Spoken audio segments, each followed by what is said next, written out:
empezamos a ver en la sesión anterior respecto a lo que son los elementos generales del contrato de trabajo. Y dentro de los aspectos que nosotros pudimos observar es que si bien el contrato tiene un origen que es implícitamente desde el ámbito laboral, hay que tener en consideración que el mismo deviene de la norma común, es decir, del derecho civil.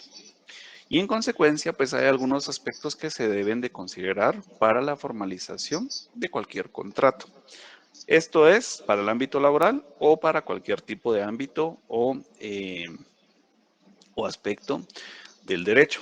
¿Quiénes recuerdan algunos de los elementos del Código Civil que mencionamos la semana pasada?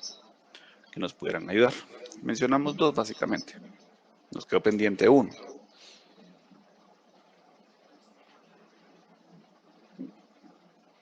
¿Alguno que haya hecho alguna anotación?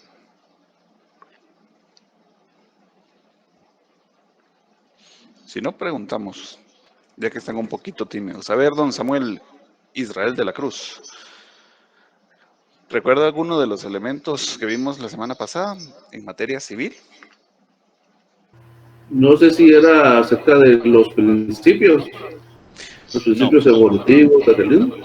no. Lo que mencionamos la semana pasada es algunos de los elementos necesarios para el desarrollo de los contratos, que son tres elementos. Sería Ujú, capacidad, ujú.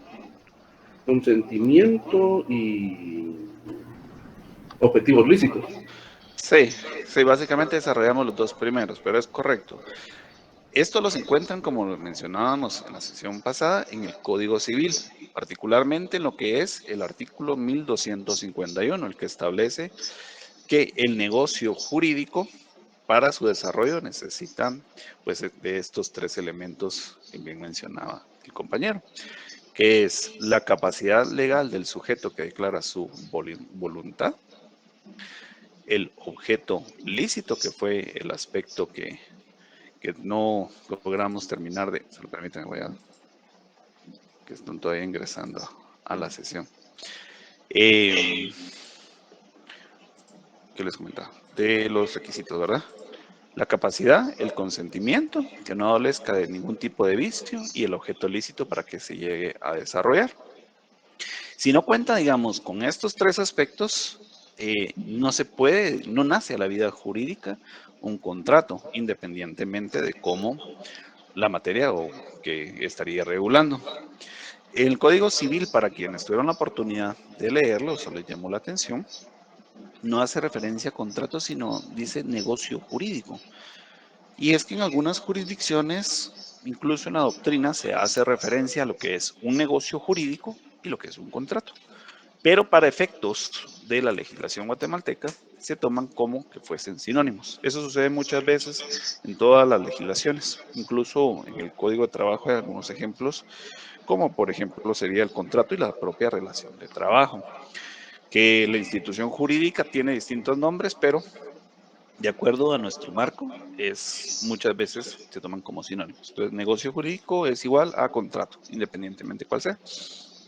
Y la definición de contrato, pues la encontramos en el artículo 18 de la propia ley, en el cual establece, pues, sea cual fuere su denominación, es el vínculo económico jurídico mediante el que una persona, que es el trabajador, queda obligada a prestar a otro, que es el patrono, sus servicios personales o ejecutarle una obra personalmente, bajo la dependencia continuada y dirección inmediata o delegada de esta última, a cambio de una retribución de cualquier clase o de forma. Y acá ya hay algunos elementos, ¿verdad? Nos está indicando que es un vínculo económico jurídico. Esta es básicamente la relación de trabajo. Como sabemos, el contrato de trabajo es una institución, pero que se va a perfeccionar al momento en que dé inicio la relación de trabajo. En otro tipo de contratos funciona de una manera un poco distinta, en el sentido de que se perfecciona el contrato cuando se entrega la cosa que es objeto del contrato. Acá no, acá es cuando se da inicio esa relación de trabajo como tal.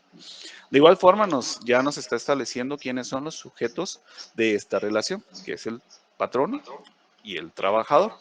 Y hay un terceros, porque muchas veces este tipo de actividades puede recaer en tercerizaciones. Esto lo vamos a ver más adelante, previo a ver el reglamento interno de trabajo, quiénes son los sujetos que intervienen en la relación laboral. Y también nos establece, digamos, cuál es el objeto, digamos, sus servicios personales o ejecutarle una obra personalmente, bajo la dependencia continuada y dirección inmediata o delegada de esta última, a cambio de una retribución de cualquier clase o forma. Y esta retribución no es más que el propio salario. Para recapitulando un poco, la relación de trabajo es la que perfecciona el contrato de trabajo con la cual se establece en el artículo 19 este aspecto. Y si ustedes leen el segundo párrafo, es interesante ver cómo, mientras no se perfeccione este contrato, pues queda en materia civil, básicamente, pero que se pueda llegar a desarrollar ante cualquier tipo de controversia en los tribunales de trabajo. ¿Por qué es esto? Porque podría ser que exista alguna situación en la cual un órgano jurisdiccional necesite saber si en realidad pues no se perfeccionó, no se presentó la persona. Porque hay casos en los cuales una persona puede ser, puede demandar al empleador diciendo de que pues empezó una relación de trabajo y por el otro lado el empleador dice que nunca dio inicio como tal. Recordando nuevamente, en el caso de la carga de la prueba, recae en este aspecto siempre en el empleador.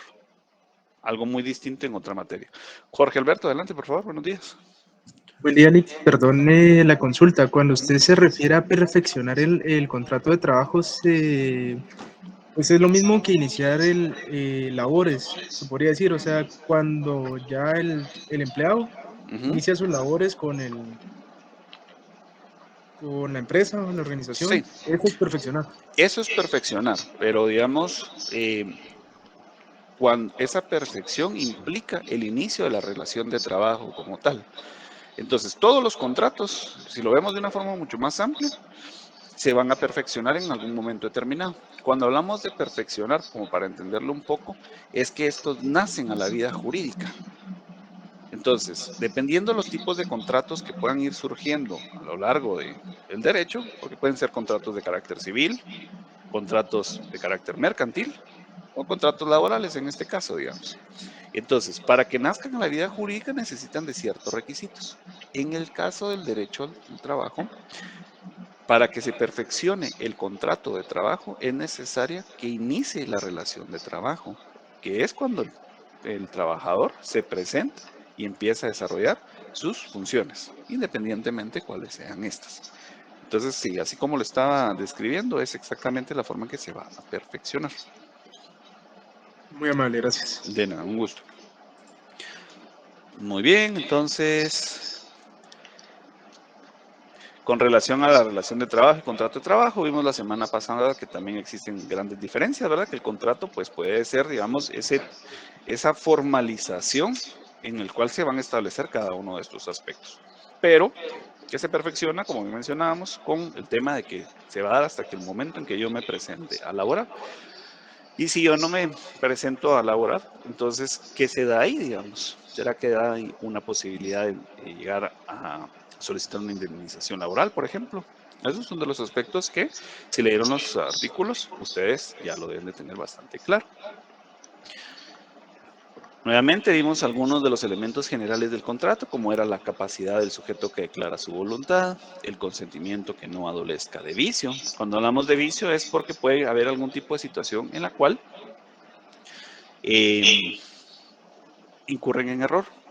En el caso del ámbito laboral, muchas veces esto puede ser por temas, digamos, muy de aceptar algún tipo de contrato en el cual nosotros realmente no queremos. Por ejemplo, el contrato, como ustedes vieron en la definición del artículo 18, establece que de forma personal yo voy a desarrollar una actividad laboral. Si no fuera ese elemento personalísimo, entonces no sería un contrato laboral como tal. Supongamos que yo me contrato con una entidad y establezco, bueno, yo tengo que hacer X o Y actividades, pero no la voy a realizar yo, la van a realizar otras personas. Ese es otro tipo de contrato, ese es más de tipo mercantil. Pero es un elemento importante a tener en cuenta que es de carácter personal. Pero ¿qué sucede si, por ejemplo, vengo yo y el momento en que digan, bueno, necesitamos un arquitecto que va a diseñar el anteproyecto, digamos, para el desarrollo de un bien inmueble? Pero resulta ser que yo no tengo esas capacidades. Ese podría ser un vicio del consentimiento como tal, porque yo no cuento con la suficiente información respecto a cómo elaborar este tipo de proyecto. Entonces ahí empieza en algún momento determinado a estar viciada ese tipo de relaciones de trabajo. De igual forma, podría ser que por medio de situaciones coercitivas a mí me obliguen a firmar un contrato de trabajo el cual yo no quiero firmar. ¿Por qué? Porque no me conviene. Y eso sí sucede mucho, que podría ser que alguna persona le exijan, digamos, aceptar determinadas condiciones, de las cuales incluso eran distintas a las que tenía con anterioridad, por muchos motivos que podrían ser, cambiaron los empleadores, las condiciones de la empresa tampoco son las mejores, entonces me cambian toda la situación en la cual yo tenía y me están exigiendo que yo acepte este contrato. Ahí también podría existir un vicio del consentimiento.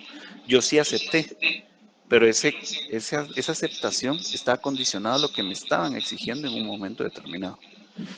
Y por tanto, como tiene, digamos, ese vicio, pues jurídicamente hablando, hay formas en las cuales se puedan redarguir de nulidad, ya sea absoluta o relativa, cada uno de estos contratos. Con el tema de la capacidad, siempre recordemos que, según el Código Civil, hay capacidad de goce y capacidad de ejercicio, la cual se va adquiriendo dependiendo de los años que nosotros tengamos. La capacidad de goce se refiere a aquella capacidad que nosotros vamos a desarrollar y ejercitar a través de terceros, nuestros padres usualmente, o podría ser algún tutor o algún representante legal. Y la de ejercicio es la que nosotros desarrollamos por sí mismos. La capacidad está muy ligada al tema de la personalidad jurídica, la cual nos permite ser sujetos de derechos y obligaciones. En el ámbito laboral hay una excepción a lo que es la capacidad de ejercicio, y es la capacidad que van a tener los menores de edad para poder contratar su trabajo. Y esta capacidad se otorga ante la necesidad que muchos menores tienen de poder contribuir a su sostenimiento, y producto de eso es que se da esa facultad, y que eso incluso está normado a nivel internacional porque es una realidad hoy por hoy.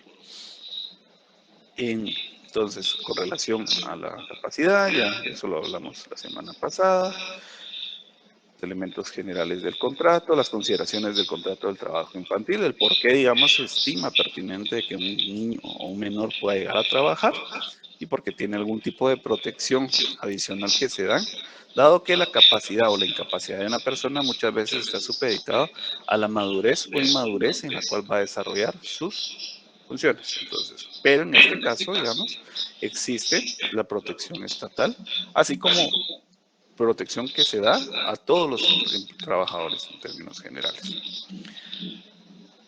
Aquí vimos también ejemplos del consentimiento y vicios del consentimiento, que como les comentaba, pues hay 3 ejemplos: errores en la persona, siempre y cuando la contratación de dicha persona fuese la razón principal del contrato; el dolo es el artificio que se usa para llevar a otro error, como aparentar otra edad o cualidad que no se tiene para contratar; la violencia o la intimidación, que es raro que se presente, pero se puede llegar a dar. Y recordemos que la violencia no solamente se da con actos físicos, sino que también se da con actos de violencia psicológica, por ejemplo.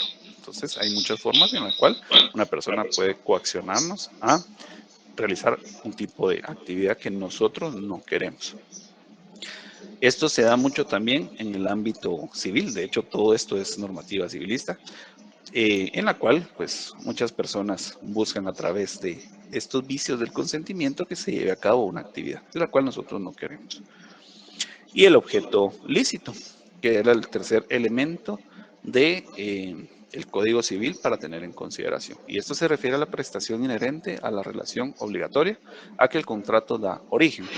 Y podemos en algún momento determinado encontrar no una definición, sino que aspectos que lo van regulando en el propio Código Civil en el artículo 538, el cual establece el objeto del contrato.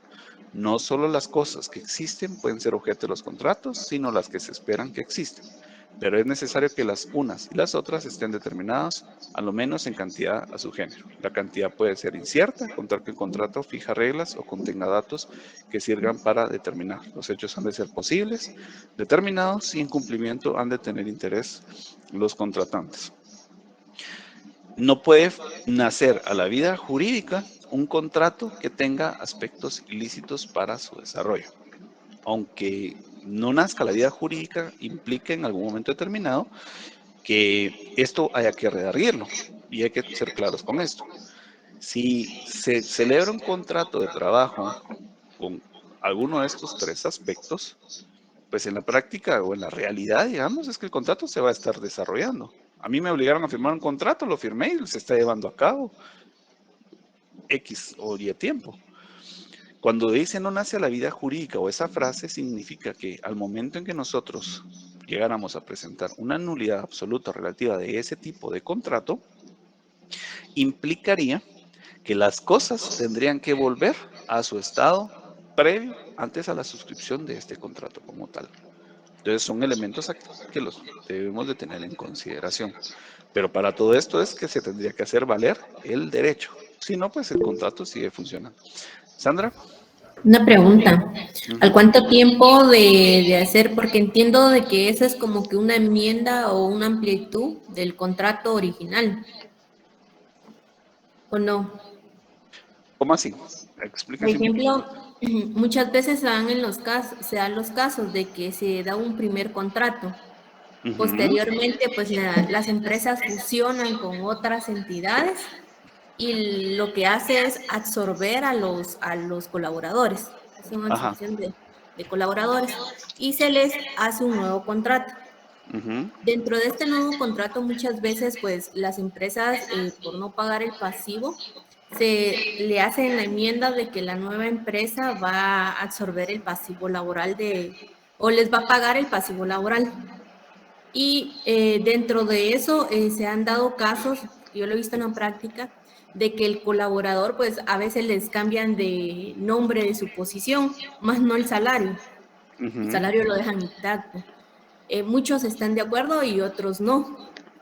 Entonces, ¿en cuánto tiempo? Tengo entendido que son 2 meses, por ejemplo, que uno puede venir y como que decir, mire, es un despido indirecto para mí porque me están cambiando mi posición laboral. Pero Ujú. no sé si en realidad son 2 meses o cuánto tiempo tiene el trabajador para reclamar su derecho. Muy bien. Ahí, digamos, son varios aspectos a tomar en consideración.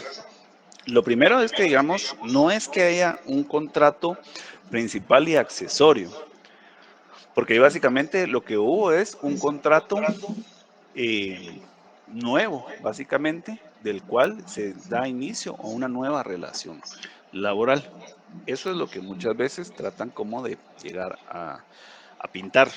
Sin embargo, cuando hablamos de un contrato accesorio es que hay un contrato principal en el cual nacen determinados derechos y obligaciones para las partes y derivado de este contrato principal hay un contrato accesorio con el cual surgen nuevamente otros aspectos.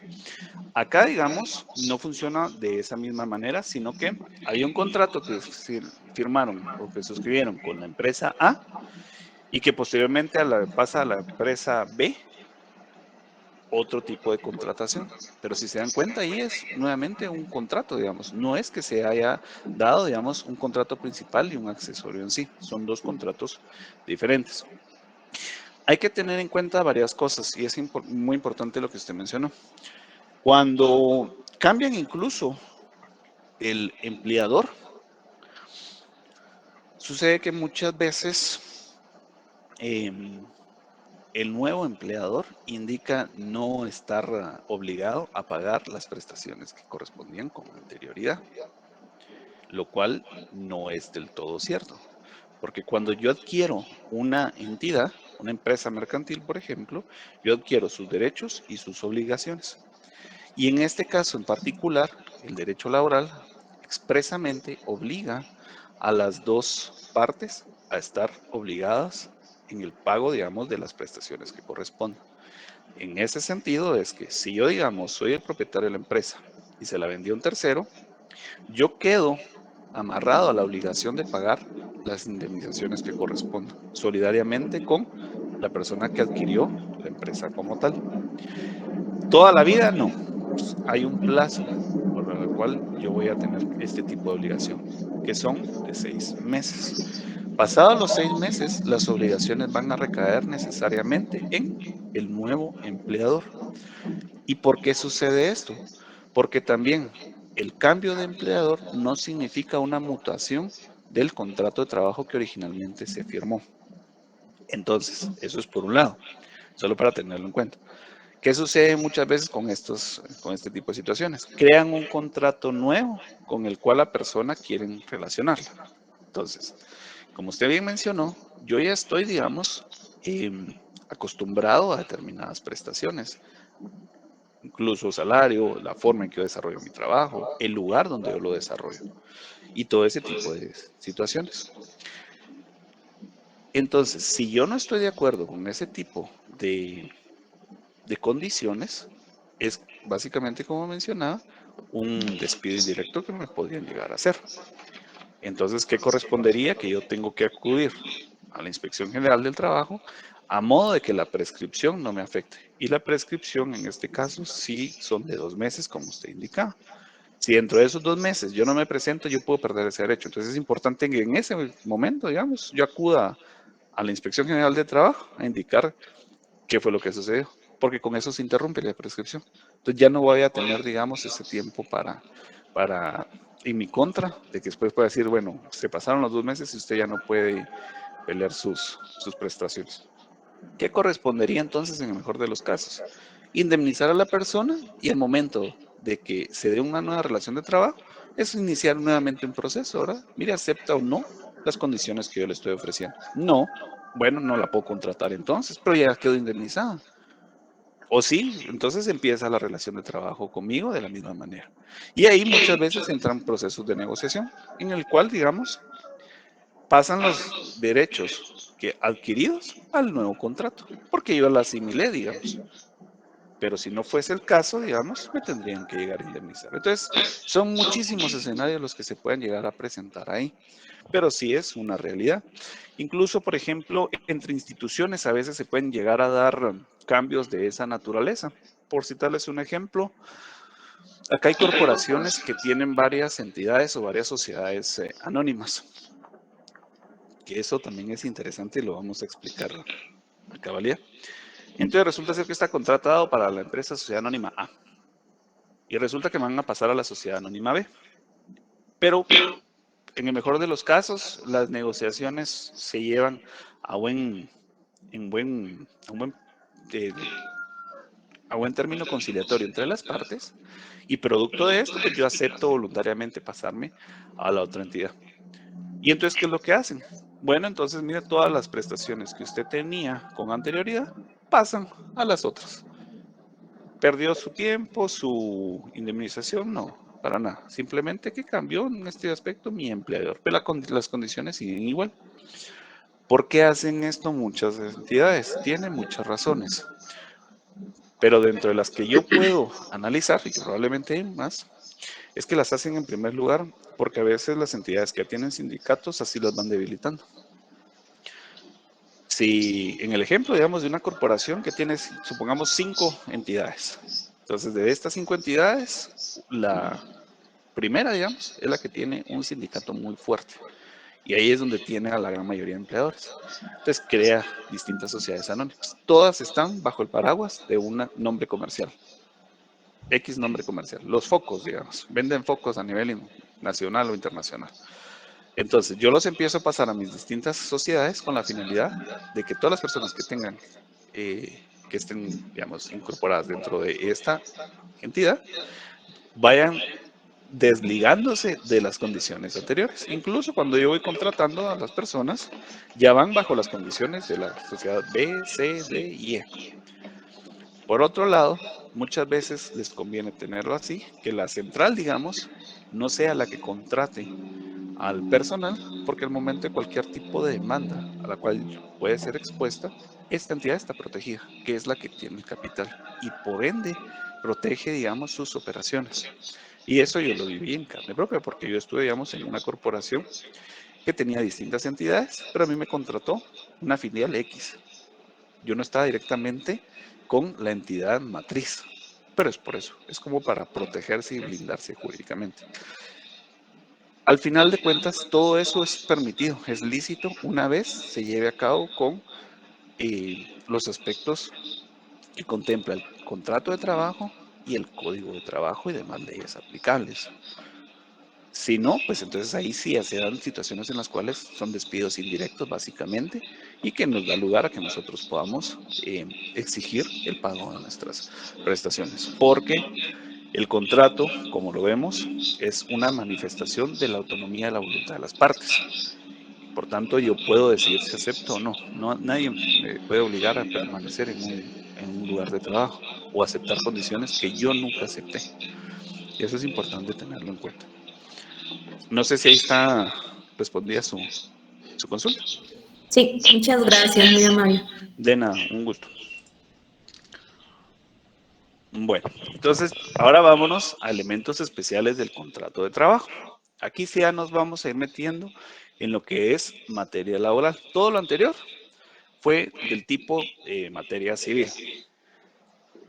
Pero como es un contrato de trabajo, hay elementos específicos que vienen de las instituciones jurídicas del Código de Trabajo. Un aspecto importante, en la semana pasada me consultaron qué es una institución jurídica, que yo muchas veces la menciono. Una institución jurídica, digamos, es un ente jurídico como tal, abstracto definitivamente, del cual surgen derechos y obligaciones que dan lugar al nacimiento de mucha normativa. En el ámbito de derecho se habla de muchas instituciones jurídicas porque en efecto hay, digamos, ciertas figuras que son muy importantes y por lo tanto se van desarrollando diversos aspectos. Por ejemplo, en el materia civil, el matrimonio, el divorcio, el domicilio son instituciones jurídicas. No es un artículo separado, sino que este tipo de instituciones empiezan a desglosar una serie de normativas que son de carácter ordinario o de carácter reglamentario. Lo mismo sucede en el ámbito laboral. El salario, por ejemplo, es una institución jurídica, porque tiene muchos preceptos que se van desarrollando. ¿Qué otra institución? Por ejemplo, el reglamento interno de trabajo también es una institución jurídica. Entonces, cada una de esas instituciones lo que hacen es que van desarrollando las normas jurídicas por las cuales las personas deberán observar su contratación. Esto es para quienes incluso tengan o hayan decidido no hacer una auditoría laboral, sino que se hayan enfocado en un prontuario, que al final es una investigación de distintas instituciones jurídicas que hay. Entonces, por ejemplo, en el caso del salario, pueden establecer plazos en los cuales se dan, los montos si son acordes a la legislación y demás aspectos que correspondan. Eso es una institución jurídica. Pues bueno, dentro de los aspectos a tomar en consideración es que como elemento especial, para que la relación de trabajo se llegue a dar, tiene que ser de forma personalísima. Y podemos leerlo. Este elemento implica que una parte de la ejecución de los trabajos o compromisos laborales la lleve a cabo una persona individual o natural. Por la otra parte, el beneficiario del servicio puede ser indistintamente una persona individual o jurídica. Yo puedo ser trabajador de una persona individual o de una persona jurídica. Incluso hay empresas individuales que son muy grandes aquí en Guatemala y que pueden llegar a contratar X o Y cantidad de trabajadores. Pero, por otro lado, yo tengo que, digamos, desenvolverme dentro de mi contrato de trabajo. Si yo no lo hago de esta manera, yo estaría tercerizando esas funciones. Y acá ya estamos hablando, como les comentaba, de un contrato de carácter mercantil, tipo outsourcing. Por ejemplo, en la institución en donde yo trabajo, las actividades, por ejemplo, de limpieza no las realiza el personal de la institución, sino que contratan una empresa. Esta empresa, digamos, pues tiene bastantes trabajadores y lo que hacen es que ellos pues hacen todo el tipo de actividades propias de su actividad. Pregunta ahí del mío, ¿es alguno de los trabajadores de la empresa puede demandar laboralmente a la institución en donde yo laboro? ¿Sí o no? ¿Y por qué creen que no o por qué creen que sí? Cuando uno trabaja en outsourcing, tengo entendido de que uno puede llegar a demandar por ejemplo, si yo trabajo en el outsourcing y presto servicio, vamos a mencionar Coca-Cola. Ujú. Y se abrió un caso ahí en Coca-Cola y todo. Entonces yo puedo venir a demandar a la institución, a la persona representante de Coca-Cola, pero en nombre del outsourcing. O sea, ¿cómo le diría yo? Es que ya se me dio un caso así, A ver, cuéntanos. de que la persona viene y dice que trabaja en el outsourcing tal y tal, con el número patronal, pero presta sus servicios, así indicó en la demanda, presta sus servicios en la entidad Coca-Cola con el número patronal bajo el cargo de tal persona. Entonces, se vio involucrada la empresa outsourcing, pero también la empresa donde él estaba prestando su servicio. Ok, muy bien. ¿Alguien más? Ahorita vamos a volver. Yulisa. Gracias, maestro. Tengo entendido de que laboralmente solo puedo demandar en este caso a mi patrono, con quien yo tengo firmado el contrato. Ujú. Creo, y no sé si estoy en lo correcto con lo que mi compañera Sandra decía, es cuando ahí se interrumpe o sí se puede existir ese tipo de demanda, porque al final yo estoy a cargo de otra persona. Entonces sí hay una relación directa de trabajo. Pero el ejemplo que usted ponía de las personas de limpieza, creo que no, porque al final ellos no tienen un jefe ahí en su institución. No sé si estoy en lo correcto. Muy bien. Yo diría que las dos lo están en lo correcto y les voy a explicar por qué. Sucede muchas veces que por blindar a la empresa, nuevamente hablando, vienen y dicen, bueno, usted va a firmar un contrato con entidad B, Sociedad Anónima, digamos los Patitos, Sociedad Anónima. Y la entidad, digamos, matriz es los Gansos, Sociedad Anónima. Pero resulta ser que todas las actividades que yo realizo es con el paraguas de los Gansos Sociedad Anónima. Pero mi jefe, mi empleador, digamos, es los Patitos. Entonces, ¿qué sucede muchas veces ahí? Ahí en realidad es una simulación lo que se está llegando a dar. Porque entonces yo no estoy realmente trabajando para los Patitos Sociedad Anónima. Mi jefe, digamos, es los Gansos. Pero hicieron ese tipo de simulación con la finalidad de que yo no pueda llegar en algún momento determinado a demandar a la entidad matriz. Pero ese es un ejemplo distinto en términos generales al que estábamos mencionando. Pero sí se puede llegar a dar.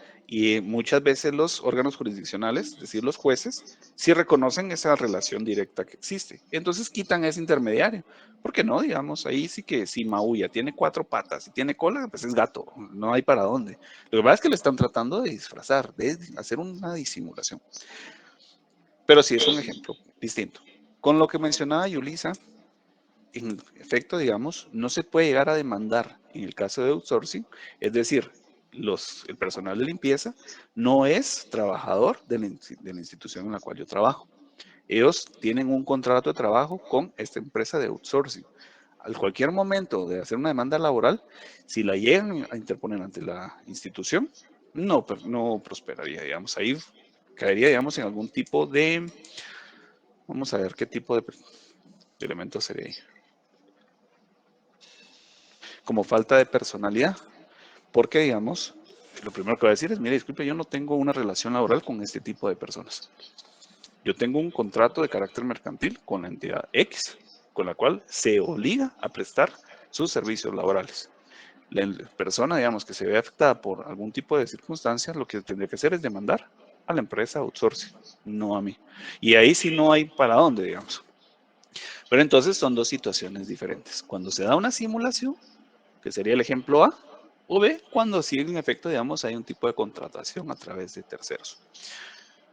Realizar esta contratación de terceros es muy factible. Ahorita, Alba, y ahorita, compañeros. dado que nos libra, digamos, de muchas circunstancias. Yo simplemente digo, bueno, con la sociedad yo pago para que me presten un servicio. El servicio está delimitado y ahí sí es pura legislación civil. La capacidad, el objeto, lo que vimos, todo eso se da con la entidad outsourcing. ¿Cómo lo va usted a desarrollar? El personal que va a poner, lo que les va a pagar. Si forman un sindicato, ese ya es muy su problema. Yo lo que estoy contratando es el servicio de limpieza. Entonces, al final de cuentas, para muchas entidades les trae cuenta. Y al final de cuentas, pues es una forma de comercio. Alma, adelante. Hola, licenciado, buenos días.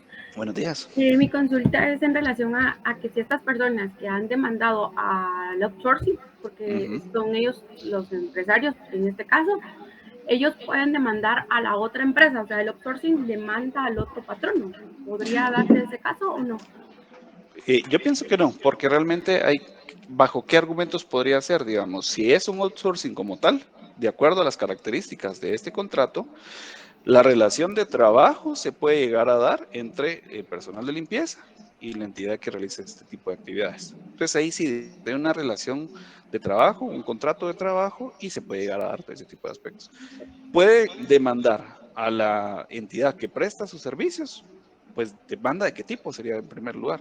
Porque, por ejemplo, podría demandar por daños y perjuicios, sí, eso sí es producto. ¿Por qué podría darse eso? Resulta ser que la institución no le pagó lo acordado en las fechas estipuladas en el contrato que se celebró. Entonces está incurriendo en daños y perjuicios para la entidad. Ahí sí, digamos. Pero si, por ejemplo, digamos, viene y es demandada la entidad por el personal de limpieza, demandó al outsourcing, y el outsourcing quiere decir, no, entonces yo voy a replicar contra la otra institución, ¿bajo qué argumentación sería? Digamos, ¿se firmó un contrato de trabajo? No. ¿Usted tenía la obligación de ello? Sí. La marca, digamos, con la cual están los empleados, dice Superintendencia, dice Vanguard, dice Outsourcing X. Entonces, todos esos elementos son los que el juzgador lo puede llegar a considerar. ¿Pueden llegar a presentar una demanda? Sí, cualquiera puede presentar una demanda o una denuncia. Pero también por eso es de que hay aspectos en la normativa que tienden a proteger a cada uno de los actores. Y en este caso, pues hay varias formas de poder librarse de ese tipo de situación de una forma mucho más sencilla, mucho más fácil. ¿Y cuál sería ese elemento? Pues básicamente no existe legitimidad para que puedan llegar a presentar esta demanda el actor. Entonces yo ataco, digamos, el objeto de la demanda como tal. Ahí tenemos, vamos a hacer un par de preguntas más. Vamos a ver, solo voy a abrir la filita. Anielka, por favor. Gracias, maestro. Mucho gusto. Maestro, yo sé de un caso, lo voy a explicar así en resumidas cuentas. Hay una empresa que nos presta servicios, pero en ese proceso pasó un año, cambió de nombre. Me imagino que se dio ese tipo de simulación. Pero platicando pues ahí con el personal de esta empresa, ellos decían que en ningún momento renunciaron. Y que el contrato pues inicial se mantuvo con la anterior empresa antes de cambiar el nombre.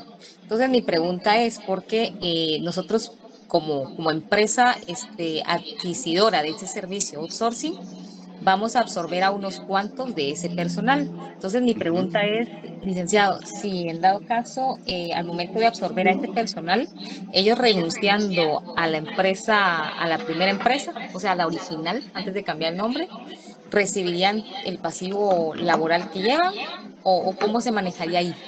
Depende.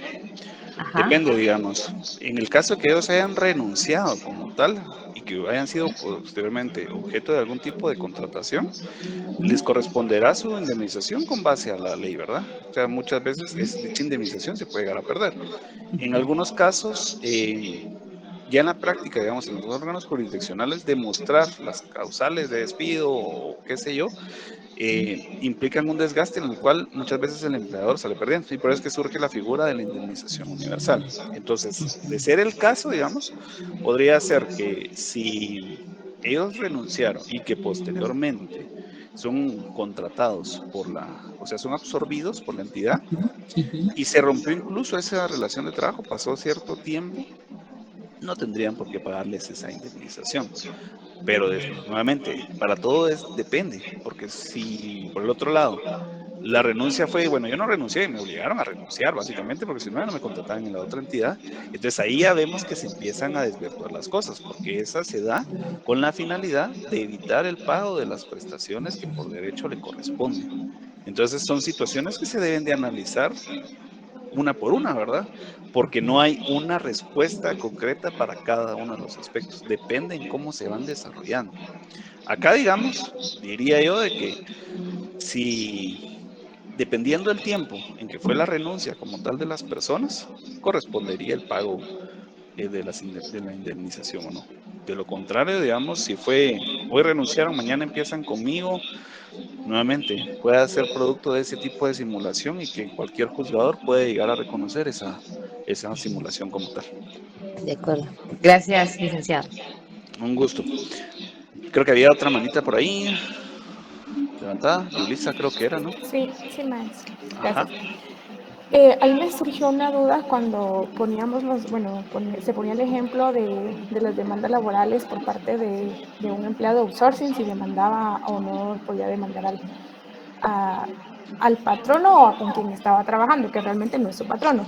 Pero me generó la duda el tema de la simulación. Para desvirtuar o para demostrar que no es una simulación, tiene que existir un contrato mercantil de alguna forma entre ambas entidades. No necesariamente mercantil, porque digamos, si hablamos de un contrato mercantil, ahí digamos se da el outsourcing como tal. Y hay varios elementos distintivos. Vamos a hablar de ejemplos concretos. Hablábamos, digamos, de una entidad de empresa, de limpieza. Muchos conocerán, por ejemplo, Solucersa, que presta ese tipo de servicios, incluso las instituciones del Estado. Y la otra empresa va a ser, o la entidad va a ser la Superintendencia de Bancos, que es el ejemplo tal cual en el cual yo estoy. Entonces, ahí, digamos, no es que se dé una simulación como tal. Los trabajadores de Solucersa sí son trabajadores de esta entidad, incluso sus signos distintivos, ¿verdad? Solucersa, tienen un contrato de trabajo con ellos. Ahí no se da una simulación, da un contrato de outsourcing de carácter mercantil. Ahora bien, ¿cómo podría funcionar una simulación? Que digamos, viene la superintendencia de bancos, vamos a poner un ejemplo de una entidad privada, no porque no pueda mencionar la institución, sino porque jurídicamente no podría crear otra institución la superintendencia de bancos. Vamos a pensar que la entidad teléfono, sociedad anónima, viene y constituyó una entidad que se llama Los Patitos Sociedad Anónima. Entonces ahí ya tenemos dos entidades. Y Los Patitos Sociedad Anónima nos contrató a todos los que estamos el día de hoy presentes. Pero resulta ser que todos nos debemos a la entidad, el teléfono Sociedad Anónima o el celular Sociedad Anónima, como les comenté. Ahí se da una simulación, en el sentido de que se creó una entidad con la finalidad que si nosotros demandamos a alguien, ¿a quién vamos a demandar? ¿Con quién tenemos en primer término nuestro contrato de trabajo? ¿Con la entidad A o con la entidad B? ¿Con la entidad A? No, con la entidad A es la simulación. Ahí es la relación real, pero jurídicamente hablando, de acuerdo al contrato, nosotros firmamos un contrato con la entidad B. B, Pero, es correcto. pero Adelante. O sea, en este caso con los patitos que usted decía. Exactamente. Nosotros firmamos un contrato con ellos, pero nosotros realmente con quién estamos teniendo una relación de trabajo. Con la entidad A, digamos. Pero, licenciada, entonces ahí tiene que existir una relación de compañías como hermanas, digámoslo así. O sea, es que a lo que yo tengo, a la duda más bien era que si había que demostrar en algún momento, llega a suceder, este tema de que la persona cree que está en un tema de simulación, ¿verdad? Pero entonces habría que demostrar que efectivamente la entidad A y la entidad B no tienen nada que ver. Especialmente, por eso le preguntaba si necesitaba ver como un estilo contrato para demostrar de alguna forma de que no tienen nada que ver. No, no necesitan, digamos, ningún tipo de contrato, porque, por ejemplo, en los outsourcing, en las corporaciones grandes, digamos, lo que hacen es que aglutinan a distintas entidades o personas jurídicas, que se van a llamar A, B, C y D, sociedad anónima, o qué sé yo, indistintamente. Y no hay un contrato per se en la cual se relacionen todas las sociedades anónimas y que digan, bueno, nuestro objeto es desarrollar una actividad económica y la sociedad A va a ver el tema de la contratación de las personas. La sociedad B va a ver el tema, digamos, de la comercialización de un producto o servicio. La entidad C va a ver todo el ámbito de ventas, digamos. Y la sociedad D va a ver todo lo que es el tema de la producción. No existe, digamos, ese tipo de contrato. Lo que hay es una serie de personas jurídicas que están relacionadas por otros aspectos. ¿Cuáles son esos otros aspectos? La relación puede ser por propiedad, es decir, si vamos a los accionistas, todos son los mismos. B, por marcas o denominaciones, todos tienen, digamos, la marca X. Las 5 entidades tienen la marca X como tal. Y la opción C, digamos, no existe, digamos, bueno, ahí sí podría existir un contrato que podría ser que no tengan ni siquiera la titularidad, o sea, no son los mismos dueños, no utilizan la misma marca, pero de común acuerdo, todos se ponen de acuerdo para llegar a desarrollar ese tipo de actividad. Entonces, todas las entidades, digamos, forman parte de una corporación. Entonces, dependiendo de las situaciones en las que se pueda llegar a dar o presentar, es que se pueden dar en algún momento determinado determinadas simulaciones. ¿En qué sentido? En que muchas veces quieren disfrazar quién es el empleador con la finalidad de proteger sus intereses, que pueden ser de carácter mercantil o de carácter, digamos, laboral en este caso. Yo, para evitar que me vayan a demandar a mi entidad matriz, que tiene probablemente una marca, un prestigio a nivel nacional o internacional, entonces yo creo otro tipo de sociedad. ¿Y a quién voy a demandar? Yo voy a demandar entonces a la persona con la cual yo tengo un contrato. Y como les comento, a mí me pasó eso en su oportunidad, que yo era contratado por una sociedad anónima. Pero esa sociedad anónima era propiedad de una casa matriz. ¿A quién debería yo demandar en primer término? ¿A la casa matriz o a la sociedad anónima? A la sociedad anónima, en términos generales. Pero resulta ser que, por ejemplo, ese esquema no es que sea ilícito en sí, es permitido por la ley. Es utilizado, digamos, como forma de blindaje muchas veces de las instituciones.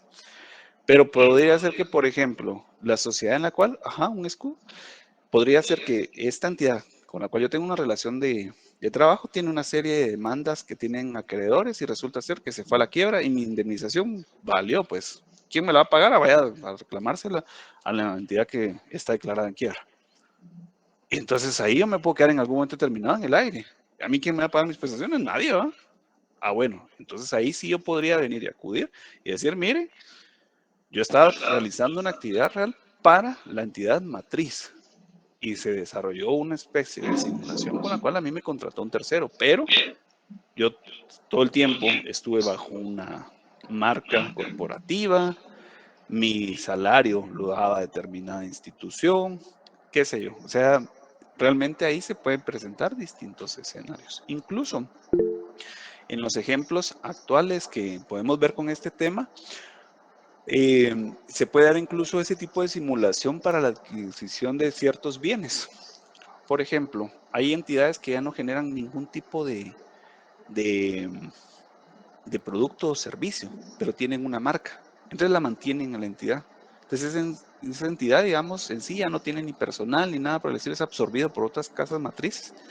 Son contratados por otras casas matrices, pero lo tienen por un tema de marca. Y como le digo, echa la ley, echa la trampa y surge muchas veces como para poder blindar las operaciones de las entidades. El tema es que existe una línea entre lo lícito y lo ilícito que se debe llegar a considerar. Jorge. En este caso, perdone, podría llegar a pasar como el tema de los contratos 029 en el Estado, que por ejemplo ellos, pues estos contratos, entiendo yo, que formalmente o legalmente la persona que se contrata así no debe de cumplir un horario y no debe tener un espacio físico dentro de la institución en la cual va a prestar el servicio. Pero hay lugares, o regularmente el Estado ahora lo hace, que contrata por 029. Sin embargo, sí obligan a las personas a cumplir con un horario de trabajo y sí le proporcionan un espacio físico para, o sea, lo que crea un vínculo laboral. En este caso, estas personas sí podrían demandar a esta institución, aunque sean servicios prestados. A las instituciones como tal. Sí, ese es otro tema, digamos, distinto a los ejemplos que vimos, pero sí, en efecto, ahí se da una simulación. Se busca muchas veces disfrazar un contrato civil un contrato laboral por un contrato civil. Quienes estén o hayan trabajado en las instituciones del Estado, como en alguno de sus renglones 029 o 022, ustedes fueron a firmar un contrato, les hicieron pagar incluso una fianza, emiten facturas, pero resulta ser que ustedes tienen todas las características de un trabajador de la institución. Están sujetos a un horario, si llegan tarde tienen una amonestación, tienen un lugar físico dentro de la institución como tal, marcan algo muy importante que mencionó el compañero, tienen un uniforme muchas veces, o sea, y volvemos a lo mismo, tiene 4 patas, maulla, tiene cola y es arisco, es gato, definitivamente. Entonces, igual, si tienen las características, definitivamente es objeto de un contrato de trabajo. Importante acá, si digamos viene una persona y finalizó su contrato de trabajo, hasta aquí llegó, pues, ¿por qué? Porque por muchas razones, ¿verdad? Digamos, los contratos tienen cierta temporalidad dependiendo de los ámbitos políticos que se van desarrollando. Entonces, voy metiendo gente, voy sacando gente, dependiendo de los compromisos que yo adquirí. Y producto de eso, alguna persona se puede llegar a quedar sin su respectivo trabajo. Viene esta persona y dice, y se pone a analizar, bueno, pero si yo realmente tenía todas esas situaciones, ¿cuál era el tema de que yo tuviera un contrato 029? Y acude al juzgado de trabajo y presenta la demanda. ¿Va a prosperar la demanda? Definitivamente va a prosperar. ¿Qué va a ser lo primero que el representante judicial de la institución o del Estado? Va a interponer una excepción de falta de incompetencia, porque va a decir, el juzgado laboral no es competente para conocer la demanda que está colocando esta persona, porque el contrato era materia civil y él está haciéndolo ver como un contrato laboral. Él, o sea, nosotros como trabajadores. ¿Qué sucede ahí? Con base a los principios que hemos visto, ¿qué creen que hace el órgano jurisdiccional?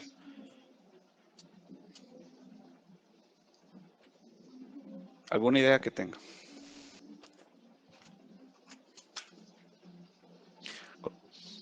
¿No? Si no, les ayudo. En esos casos, usualmente no se admiten estas excepciones de falta de competencia. ¿Por qué? Porque el órgano jurisdiccional, hemos hablado que existen los principios de tutelaridad del trabajador. Va enfocado a proteger al empleador, al trabajador, perdón. Y de esa cuenta no va a permitir que un proceso laboral, porque se haya disfrazado de la relación civil, se vaya a dirimir en otro tipo de juzgados. ¿Prosperan estas demandas? Sí. ¿Lleva tiempo? Sí, definitivamente va a llevar tiempo. Y después vemos que muchas veces el Estado es demandado por cifras bastante grandes por un montón de personas. Y eso es una realidad y es una triste realidad, no por el hecho de que las personas tengan derecho a su trabajo, no. El tema es la aplicación de los contratos estatales que por hoy existen. Y el Estado encargado de promover las condiciones justas para los ciudadanos, lo que está generando es subempleo. Y producto de ese subempleo después surgen una serie de demandas laborales hacia la propia institución.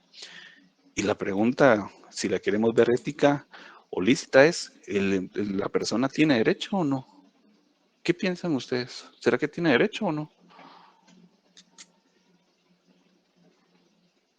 Si lo admite el órgano jurisdiccional, ¿será que tiene derecho a demandar al Estado por un contrato de trabajo si firmó un contrato civil, entre comillas?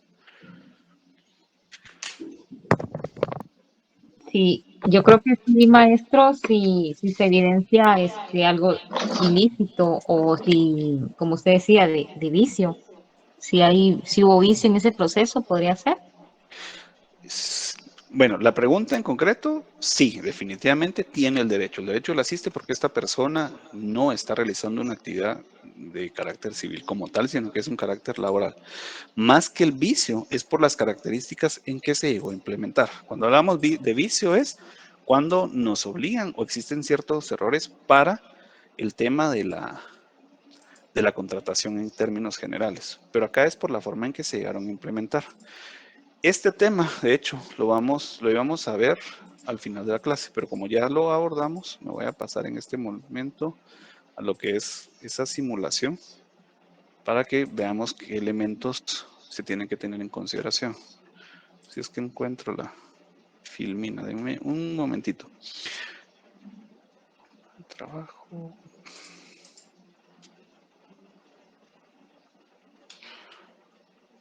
Ya que estamos en ese hilo para no perdernos. ¿Qué es lo que, digamos, tendría que hacer una persona en el momento en que presenta su demanda y el empleador lo que hace es interponer una excepción de falta de competencia porque el trabajo o es materia civil en todo caso? Bueno, pues nosotros en este sentido, ¿cómo nosotros podemos llegar a asesorar a un trabajador? ¿Se recuerdan quién puede asesorar a un empleado, a un trabajador? Pueden ser abogados, sindicalistas o estudiantes incluso de derecho. Y como ustedes ya van a tener una noción básica de lo que es el derecho al trabajo, pues también ya le pueden llegar a asesorar a una persona. Veamos lo que dice el artículo 18 que lo leímos con anterioridad. Contrato individual de trabajo, sea cual fuera su denominación, es el vínculo económico jurídico mediante el cual una persona queda obligada a prestar a otro, el trabajador al patrón. Sea cual fuera su denominación. Incluso si yo le quiero poner en el encabezado del contrato civil que estamos firmando, contrato de prestaciones profesionales, contrato de servicios técnicos, pero la forma en que yo lo estoy implementando es un contrato de trabajo. El artículo 18 aquí nos retrotrae que, bueno, un momentito, si usted está celebrando un contrato con todas estas características, no lo va a hacer pasar por contrato civil. Es un contrato de carácter laboral. Y ahí ya no hay para dónde. Características distintivas a tomar en cuenta. Y eso es importante. Como les dije, la contraparte, digamos, va a interponer en primer medida, y eso es por ley que va a suceder, la excepción de falta de competencia. Bueno, ¿cómo podemos en algún momento determinado decir, no, no es cierto lo que usted está afirmando? ¿Por qué? ¿Porque existió subordinación? Sí. Esto se refiere a la autoridad del patrón. Vayan marcando ahí también el artículo 63, por cierto. El tema de las videollamadas o de decir clases así, a veces nos facilitan que podamos nosotros tener un código abierto de forma digital y lo podemos descargar X o Y cantidad de veces. Está bien, pero yo sí les recomiendo que compren un código de trabajo o impriman el código que yo les coloqué en el enlace correspondiente. ¿Por qué? Porque la forma en que se estudian las leyes es haciendo marcaciones, tomando notas, anotando principios. Si no, pues van a hacer alguna anotación tal vez en el PDF, borran ese archivo y después ya no lo tienen. Entonces incluso los pueden ir relacionando. Entonces sí les encargo que puedan comprar uno y que puedan hacer sus anotaciones correspondientes. Por ejemplo, acá en el artículo 63 podrían irlo a ver. Entonces, ¿qué nos dice el artículo 63? ¿Alguien que tenga abierto ahí algún código que lo quiera leer? Yo, maestro. Adelante, por favor. Dice el artículo 63, obligaciones de los trabajadores. Además de las contenidas en otros artículos de este código, en sus reglamentos y en las leyes de previsión social, son obligaciones de los trabajadores, literal A, desempeñar el servicio contratado bajo la dirección del patrono o de su representante, a cuya autoridad quedan sujetos en todo lo concerniente al trabajo. Literal B, ejecutar el trabajo con la eficiencia, cuidado y esmero apropiados y en la forma, tiempo y lugar convenidos. Literal C, restituir al patrono los materiales no usados y conservar en buen estado los instrumentos y útiles que se le faciliten para el trabajo. Hasta ahí, Aniel, que vamos a ver. Solo repita la literal A. Sí, con gusto. Desempeñar el servicio desempeñar el servicio contratado bajo la dirección del patrono o de su representante, a cuya autoridad quedan sujetos en todo lo concerniente al trabajo. Esa es la subordinación. Si ustedes el día de hoy fueran contratados para desarrollar una auditoría, ¿será que ustedes están obligados o están subordinados a la persona que celebraron el contrato? ¿Ustedes son trabajadores de la persona? Definitivamente no. Ustedes tienen un contrato, en este caso, de carácter civil o mercantil, en el cual se obligan a prestar un servicio. No tienen esa subordinación. Sí.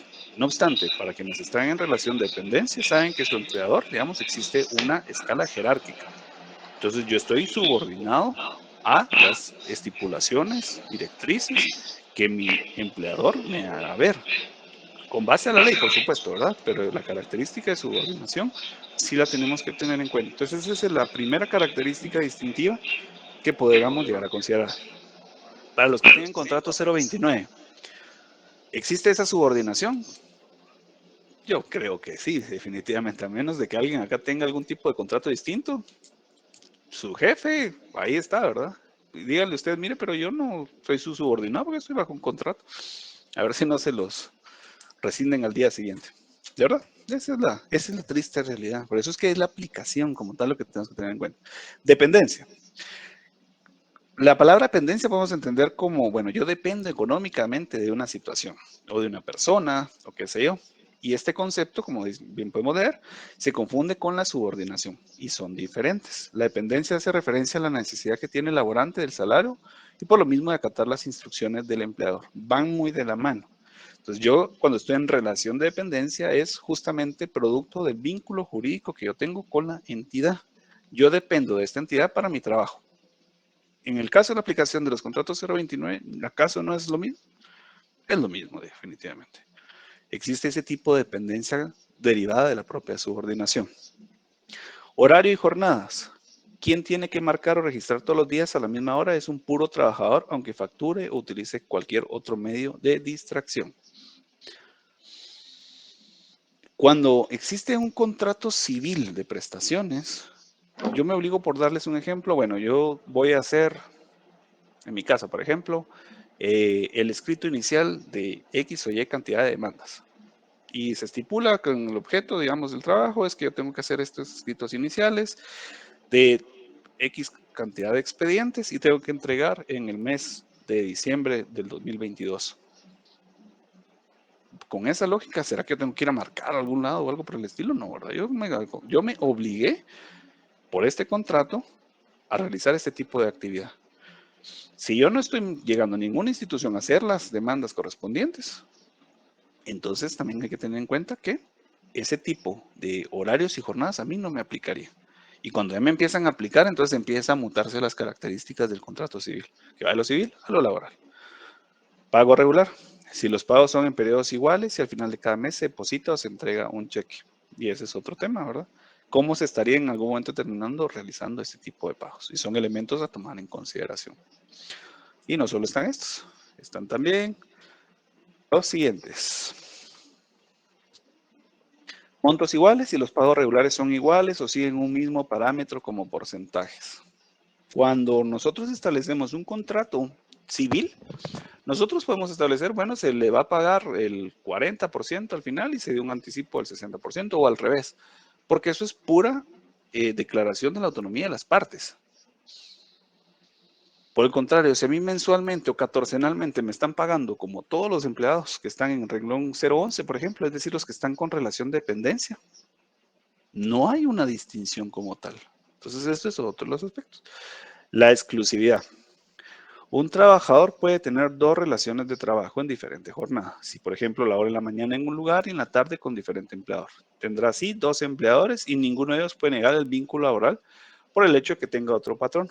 Tal es lo que reza el artículo 18 cuando indica que la exclusividad no es una característica del contrato de trabajo, siempre que no haya incompatibilidad de horario. Pero al revés, que un trabajador labore exclusivamente para un empleador da pauta para apuntalar el reclamo de que es una relación puramente de trabajo. Ojo acá, digamos, la exclusividad no es una característica propiamente del Código de Trabajo, según el autor. Pero si, por ejemplo, nosotros estamos con un empleador bajo el contrato 029 de 8 a 16 horas, ¿existe una exclusividad? Definitivamente sí que existe. Si por el contrario yo tengo una serie de contratos y en la mañana estoy con fulanito, en la tarde con menganito, voy un día jueves o un día miércoles, ahí realmente no existe, digamos, una exclusividad como tal. Sí podríamos mencionar que con esas características yo lo que tengo es distintos contratos con los cuales realizo prestaciones, pero no hay una actividad laboral como tal. Pero si sí existe esa exclusividad, entonces nuevamente la vamos a relacionar con lo que era la subordinación que anteriormente mencionamos. Anielka. Licenciado, una pregunta. Por ejemplo, a la hora que se formaliza el contrato, uno está consciente o capacidad, tiene la capacidad de decir, bueno, eso está bien dentro de lo lógico. Sin embargo, ya cuando formaliza y le dan su descriptor y de repente ve, por ejemplo, el tema de horario y ubicación donde va a realizar el trabajo, eso cambia. Esta persona, el trabajador, puede reclamar y decir, bueno, eso no estaba en el contrato original y por qué me lo están incluyendo ya en un descriptor. Entonces, sí lo puede reclamar y la empresa está obligada a decir, bueno, entonces para usted no aplica. ¿Podría ser? Depende depende de la circunstancia, diría yo. Nuevamente, si ya existía una situación previamente establecida y de repente van cambiando ese tipo de circunstancias, ahí es cuando ya se empieza a modificar o mutuar, muchas veces sin el consentimiento del trabajador. Entonces va a depender, como le mencionaba, de la relación laboral que se haya dado previamente. Todo esto, digamos, el tema es cómo se va implementando, porque podría ser que en casos sea viable y como en casos que no lo sean. El contrato civil existe, digamos, porque sí se puede llegar a dar situaciones en las cuales yo contrato a una persona que me realice determinada prestación de productos o de servicios. ¿Cuál es el tema? De que en la práctica se vuelven muchas veces ilícito en el sentido de que se trata de hacer cada una de las simulaciones. Y en este caso en particular que mencionaba Nielka, es básicamente que cambian las condiciones originales que yo tenía. Y cualquier cambio o modificación en la cual pues, sí se afecte a una persona, entonces no necesariamente tienen que ser aceptadas.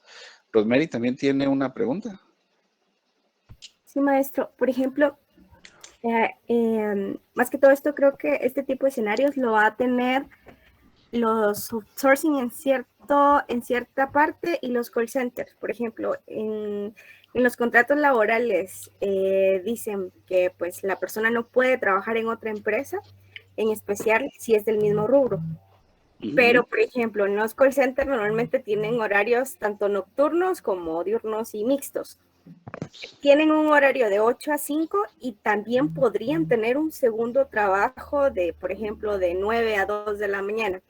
Esto se podría, aunque en el contrato del horario mixto diga que no puede tener relación con otra empresa, se podría. De que se podría, se puede, porque se da en la práctica, digamos. Ajá, por eso más que todo. Muchas personas, de hecho, tienen algún tipo de relación con personas de distinta índole. Y lo que pasa es que yo creería que son cláusulas abusivas que muchas veces tratan de implementar, ¿verdad? Como para no incentivar, incluso como para retenerlo y como para no incentivar la sana competencia entre las instituciones. Incluso esa es la misma cláusula que se pueda llegar a dar, tipo, bueno, usted está contratado para la entidad que presta un servicio. Cuidadito, va y contrata el servicio de otra entidad. Eso realmente es un abuso. Y realmente es sustentable como para, por ejemplo, decir, bueno, usted está desempeñando un trabajo en otra entidad, diferente horario, pero entonces, como yo tengo un contrato, yo lo puedo despedir justificadamente. No porque, digamos, independientemente, hay que tener en cuenta lo que es la jerarquía de las normas. Si se recuerdan, hablamos de una pirámide, ¿verdad? En donde está en su base, digamos, ciertas normas que eran de carácter individualizadas, como el contrato o las propias sentencias que aplican para personas. Y hasta arriba está la propia Constitución, después de la Constitución, tratados, normativa ordinaria. Entonces, yo puedo firmar o suscribir un contrato ordinario el día de hoy en donde se establezcan todo ese tipo de condiciones. No va a contratarse con nadie más, exclusividad y bla, bla, bla, bla, cualquier tipo de situación. Pero por encima de ese contrato individualizado, muy por encima, está la normativa ordinaria. Y por encima de esa normativa ordinaria está la propia Constitución, en la cual no obliga a ninguna persona que tenga ese tipo de coacción. A mí realmente nadie me puede obligar a que yo tenga los trabajos X o Y que corresponden. ¿Me lo pueden poner en un contrato? Sí. ¿Me puede llegar a despedir? Sí, lo va a hacer definitivamente, porque no van a tener, digamos, ese tipo de ética, sino que va más allá de eso, va con base a sus intereses económicos. ¿Puedo yo demandarlo laboralmente? Sí, lo puedo llegar a demandar. ¿Por qué? Porque, digamos, me está coaccionando de esa manera. Y nuevamente volvemos a lo mismo. Un órgano jurisdiccional no va a ser el del criterio de, ay, pobrecita empresa multinacional, no falló su trabajador que violó las normas contenidas en el contrato, no, va a proteger al trabajador. Y créanme que eso sí se da, digamos, ese aspecto afortunadamente sí se da. Ha sido reivindicativo esta situación definitivamente. Pues de nada, un gusto. Pues nuevamente volviendo a las características distintivas, por último podemos mencionar el espacio físico, que si el trabajador se le asigna una oficina, un cubículo, un escritorio. Y acá puede suceder también que, por ejemplo, en la institución donde yo estoy, se hace contratación de personas para un determinado tiempo. Y se les da un espacio porque, digamos, hay cierta confidencialidad de la información que no se puede realizar ciertas actividades afuera. Entonces ahí, digamos, hay un contrapeso para que la persona esté, digamos, con un espacio físico. Pero eso es una situación no atípica, sino que es una situación circunstancial. Pero si en el caso, digamos, de una persona que esté como 029, tiene todas las demás características y adicionalmente, mire, usted aquí va a estar realizando sus actividades a la par del 011. Sí, definitivamente, pues yo tengo ahí un espacio físico dentro de la institución. O sea, yo soy un trabajador de la institución, por mucho que le quieran buscar una diferenciación. Y otras características, ¿verdad? Uniformes, tarjetas de presentación, correos electrónicos, inclusión en el organigrama empresarial, reconocimiento, reuniones sociales de la empresa, tantas cosas. Yo trabajé hace muchos años creo que es la Oficina de Control de Áreas de Reserva del Estado, y estaba como 029, entre unos 23 años tal vez, y yo tenía todos esos aspectos que mencionaba. Incluso tenía uniforme, me recuerdo yo que tenía la institución, que era bastante feo, por cierto, pero vamos al hecho de que yo era tal cual un trabajador de la institución correspondiente. Y si lo vemos incluso desde el ámbito humano, una persona con contrato 029 no tiene IX. Si se llega a enfermar, digamos, tendría que hacer uso de salud pública, o en el mejor de los casos, tendría que tener un contrato de seguro con alguna entidad, por un lado. No tiene vacaciones, porque no las va a tener. No tiene derecho a aguinaldo, no tiene derecho a bono 14, no tiene derecho a horas extras. Entonces, ¿será que es un abuso esos contratos? Con todos estos aspectos que vimos. Yo pensaría que sí. Y es una mala práctica del Estado, que viene justamente muchas veces de querer favorecer a determinadas personas por favores políticos, porque también vemos que contratan a personas que no tienen el perfil idóneo, pero que van a tener un salario que no está acorde a sus facultades. Siempre disfrazado por esto. Fue creado con esos fines muchas veces en su aplicación. Incluso si lo queremos ver desde el ámbito de la iniciativa privada, pues también no deja de ser la misma cosa. Porque puede pasar no solamente en el Estado. Tiene todas estas características, con la diferencia que el empleador es una sociedad anónima. Pero le sirve a la sociedad anónima, sí, porque va a evitarse el pago de todas las prestaciones que mencioné hace un momento. Pero tiene una persona ahí metida, haciendo todo ese trabajo. Y resulta ser que hasta su personal por contrato no labora 8 horas, sino que está ahí 9, 10 horas trabajando, ¿verdad? Entonces, muchas veces la implementación es el problema con cada uno de estos aspectos. Y esta era parte del final de la clase, pero dado que se abordó por la pregunta que hizo el compañero, pues es importante que lo tengan en cuenta. ¿Hay alguna duda de las características distintivas entre los dos contratos? Jorge, antes de darle la palabra a sus demás compañeros. Solo una última consulta. En este caso, he sabido de ciertas instituciones que contratan puestos ejecutivos o gerenciales bajo prestación de servicios, pero estos, al estar firmando documentación pues importante de la institución o de la empresa, pues ya crea un vínculo laboral, ¿verdad? Entonces, al momento de que, como están por servicios prestados, no tienen todos los beneficios que usted mencionaba, ni una indemnización al final. Ellos sí podrían reclamar teniendo como respaldo alguna copia de estos documentos que ellos firmaron o teniendo sello de esta institución, de esta empresa, de esta organización. Ok, muy bien. En ese Como caso, respaldo. digamos, hay que tener en cuenta de que no solamente por el haber firmado, digamos, sino que por todas las características de la relación, como se llegó a dar, podría ser el objeto, digamos, de poder venir y solicitar el pago de sus derechos laborales que correspondan.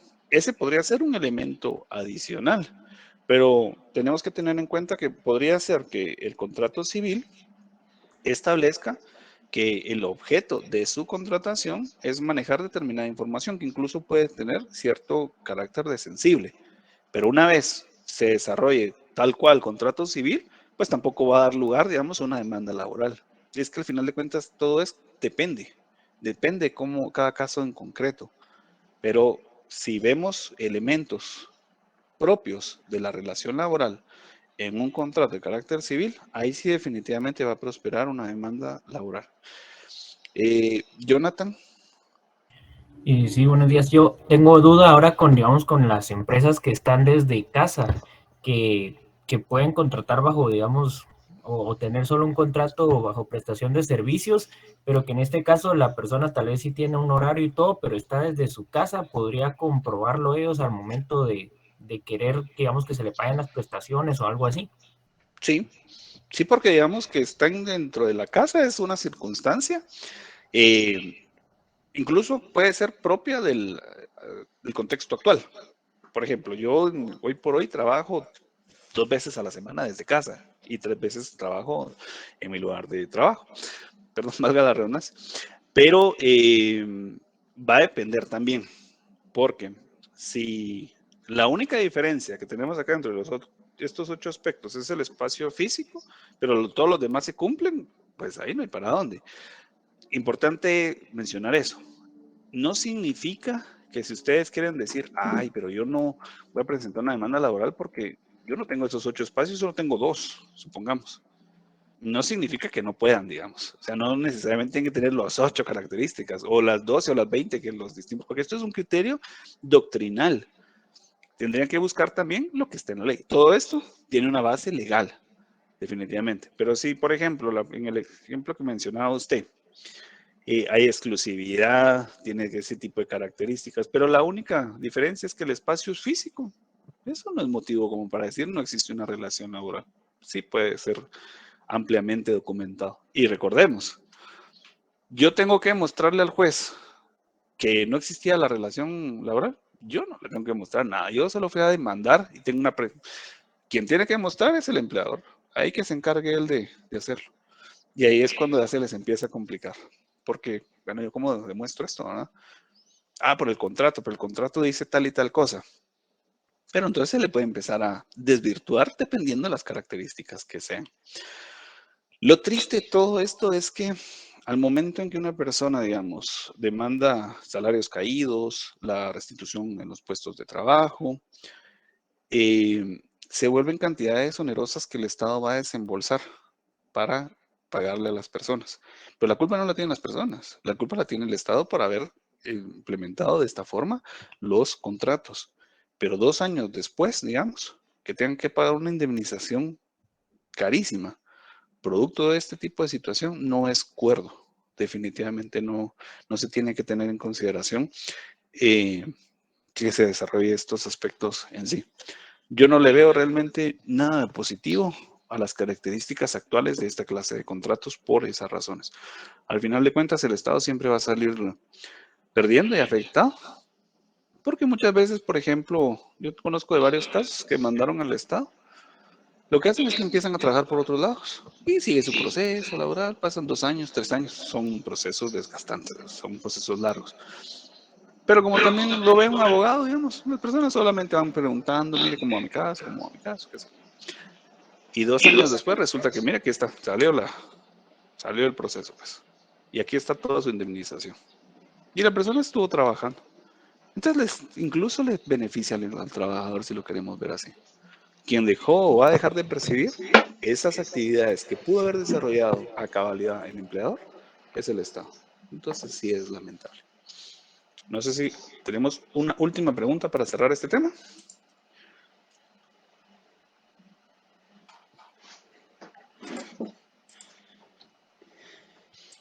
Si no, vamos a continuar con los elementos y Vamos a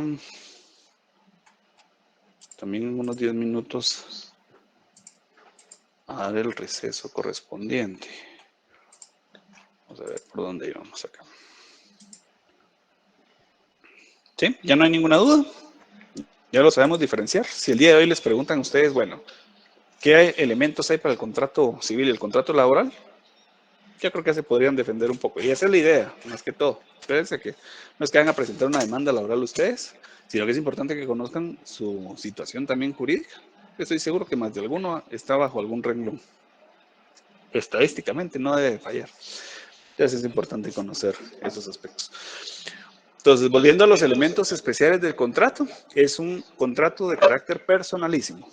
Yo tengo que realizar este tipo de actividades y en contraprestación a mí me van a pagar un salario. Es uno de los elementos que se deberán de considerar para este aspecto. La subordinación, que es otro de los elementos que son más destacados y que mencionábamos con anterioridad. Cuando yo ingreso, digamos, a una relación laboral como tal, pues en definitiva, yo voy a estar subordinado a mi empleador.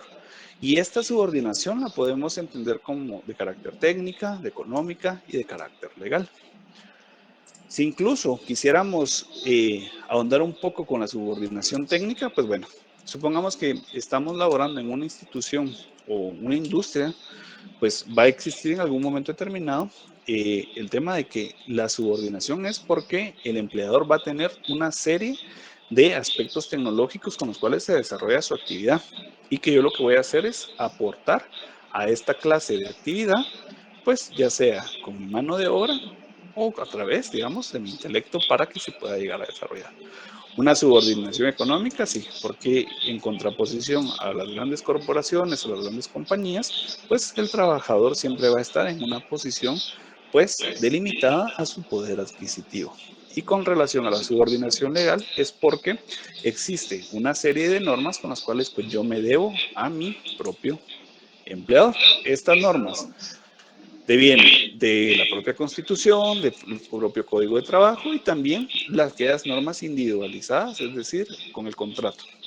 Una subordinación no hay que entenderla también como un aspecto en el cual nuestros empleadores o jefes inmediatos van a actuar de una forma abusiva, ofensiva hacia cada uno de sus trabajadores.